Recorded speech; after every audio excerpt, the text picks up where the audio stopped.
नूरपुर गांव में रहने वाली सीमा और अंकु दो भाई बहन थे। वो बचपन से ही अनाथ थे। उनके माता पिता का देहांत कई साल पहले हो गया था। वो दोनों कूड़ा बिनने का काम करते थे। दीदी, बहुत दिन हो गए, कुछ अच्छा नहीं खाया, आज कुछ अच्छा सा खिला दो। बस इतनी सी बात, चलो मैं खिलाती हूँ। दोनों कल्लू हलवाई की दुकान पर गए और एक एक समोसा खाया। आज तो मजा ही आ गया दीदी, अगर ऐसा ही खाना रोज मिल जाए तो मजा ही आ जाए। नहीं भाई, रोज रोज हम ये अमीरों वाला खाना नहीं खा सकते। हमारे पास जितना है उसी में संतुष्ट रहना सीख। कुछ रोज बाद उस गांव में तेज बारिश आई और उनकी झोपड़ी बह गई। उनके पास जो भी सामान था वो बारिश में बह गया। दीदी आप रो मत, हम सेठ को जाकर बताते हैं तो वो हमारी कुछ न कुछ मदद जरूर करेंगे। वो खड़ूस कहीं का सेठ, वो तो एक नंबर का लालची है। भला वो हमारी क्या मदद करेगा। चलो तो दीदी एक बार हम उनको अपनी परेशानी बताते हैं। उनका सेठ बड़ा ही खड़ूस था। वो हमेशा उनको कबाड़ के बेहद ही कम पैसे देता था। कुछ देर बाद वो दोनों सेठ के घर पहुँचे और सीमा ने मालिक से कहा, सेठ जी कुछ पैसे चाहिए, खाना खाना है। बारिश में हमारा घर और सब सामान बह गया। हम जल्दी कबाड़ा बिनकर आपके पैसे लौटा देंगे। तभी सेठ की पत्नी उर्मिला भी वहाँ आ जाती है। उर्मिला बहुत ही बुरे स्वभाव की थी। पैसे क्या पेड़ पर उगते हैं?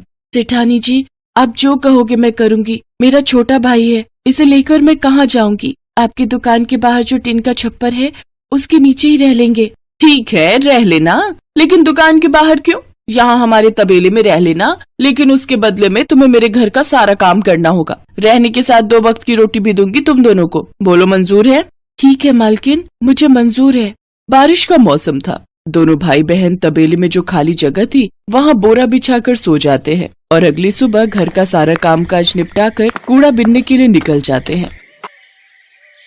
दीदी आज सेठानी के घर पकवान बनने की बहुत ही अच्छी खुशबू आ रही है। लगता है कचौड़ी बन रही है। आज तो मजा ही आ जाएगा कचौड़ी खा के।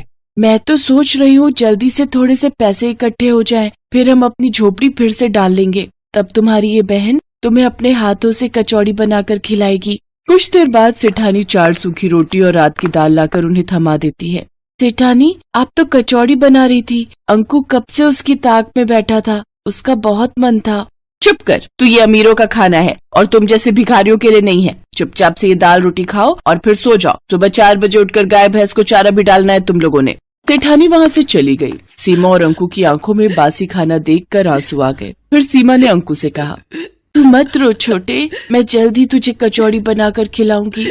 दिन भर काम करके भूख लगी थी, इसलिए उन्होंने बासी खाना खा लिया और फिर तबेले में सो गए। अगले दिन घर का काम निपटाकर जब वो कूड़ा बिनने गए तो अंकु ने वहाँ एक चमकती हुई चीज देखी। दीदी यहाँ आओ, देखो तो ये क्या है। सीमा ने जब उसे बाहर खींचा तो देखा वो एक बहुत ही सुंदर कढ़ाई थी। ये कढ़ाई, ये भला हमारे किस काम की? लेकिन बाजार में बेचकर पैसे जरूर मिल जाएंगे। हाँ लेकिन नहीं, हम इसे बेचेंगे नहीं।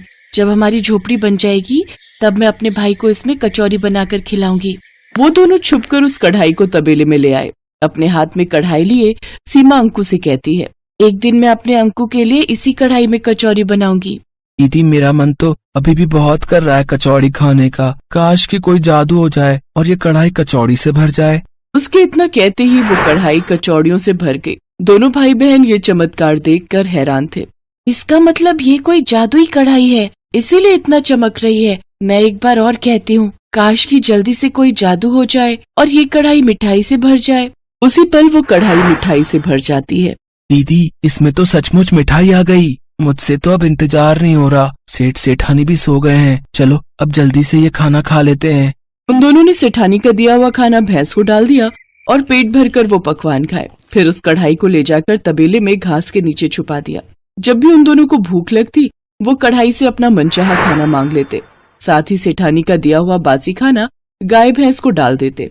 अगले दिन उन दोनों की सेहत को देख सेठानी अपने कमरे में सेठ जी से कहती है, इन दोनों को तो मैं बासी खाना देती हूँ, फिर भला इनकी सेहत पर कोई असर क्यों नहीं हो रहा? ये दोनों तो दिन पर दिन फूलते ही जा रहे हैं। सही कहा भाग्यवान। मैं भी देख रहा हूँ कि कुछ दिनों से इनकी सेहत बहुत अच्छी हो गई है। कहीं ऐसा तो नहीं कि कबाड़ बीनते हुए इनके हाथ कोई खजाना लग गया हो।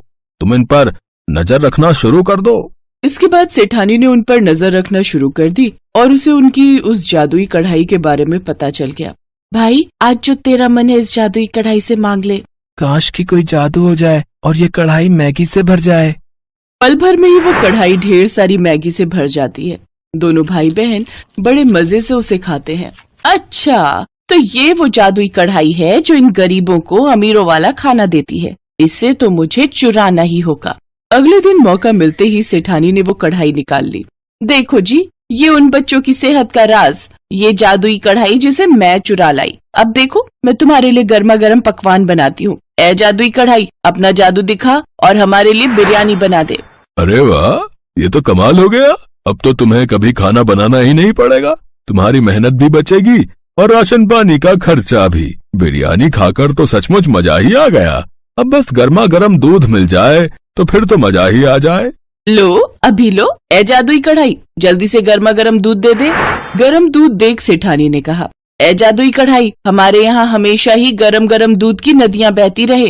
तभी पूरे घर में गर्मा गर्म दूध की नदियाँ बहने लगी और सेठ सेठानी के पैर उसमें जलने लगे। अरे बस कर जादुई कढ़ाई, जल्दी से दूध देना बंद कर दे। दोनों के पैरों में खौलते दूध से छाले पड़ गए, लेकिन कहीं किसी को इस बारे में पता न चल जाए, इस कारण वो चुपचाप वो दर्द सहते रहे। सीमा ने ये सब देख लिया और दरवाजे पर खड़ी सीमा कहने लगी, आज आपके लालच ने सेठानी जी आपको कितनी बुरी तरह जला दिया। काश की कोई जादू हो जाए और ठंडे पानी से ये घर बढ़ जाए। कढ़ाई से ठंडा पानी निकलने लगा और सेठ सेठानी जलने से बच गए। ए जादुई कढ़ाई, तू जहाँ से भी आई है वहीं वापस चली जा।